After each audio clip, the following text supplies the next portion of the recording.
Then 14 years later, I went back to Jerusalem again, this time with Barnabas, and Titus came along too. I went there because God revealed to me that I should go. While I was there, I met privately with those considered to be leaders of the church and shared with them the message I had been preaching to the Gentiles.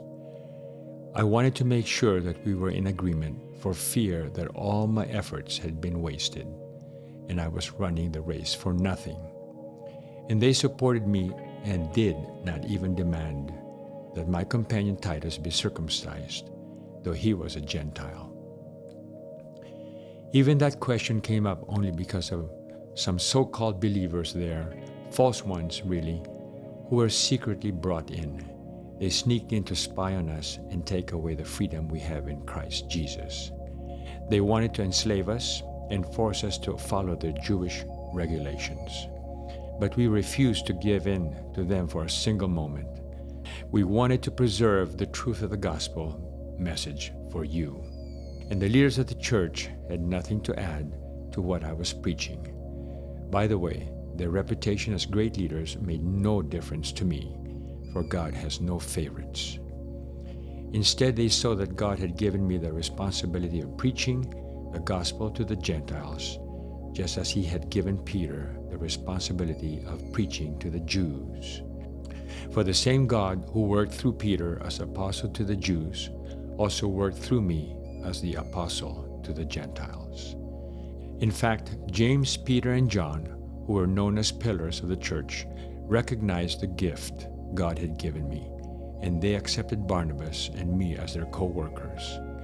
They encouraged us to keep preaching to the Gentiles while they continued their work with the Jews. Their only suggestion was that we keep on helping the poor, which I have always been eager to do. But when Peter came to Antioch, I had to oppose him to his face, for what he did was very wrong. When he first arrived, he ate with the Gentile believers who were not circumcised, but afterward, when some friends of James came, Peter wouldn't eat with the Gentiles anymore. He was afraid of criticism from these people who insisted on the necessity of circumcision. As a result, other Jewish believers followed Peter's hypocrisy, and even Barnabas was led astray by their hypocrisy.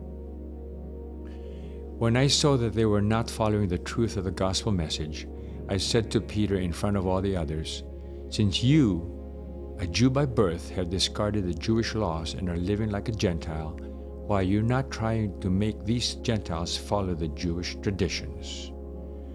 You and I are Jews by birth, not sinners like the Gentiles. Yet we know that a person is made right with God by faith in Jesus Christ, not by obeying the law. And we have believed in Christ Jesus, so that we might be made right with God because of our faith in Christ, not because we have obeyed the law. For no one will ever be made right with God by obeying the law. But suppose we seek to be made right with God through faith in Christ, and then we are found guilty because we have abandoned the law. Would that mean Christ has led us into sin? Absolutely not. Rather, I am a sinner if I rebuild the old system of law I already tore down.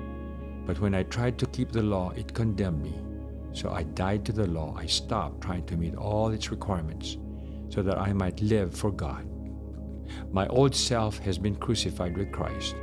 It is no longer I who live, but Christ lives in me.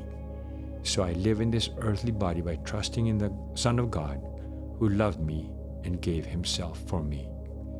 I do not treat the grace of God as meaningless.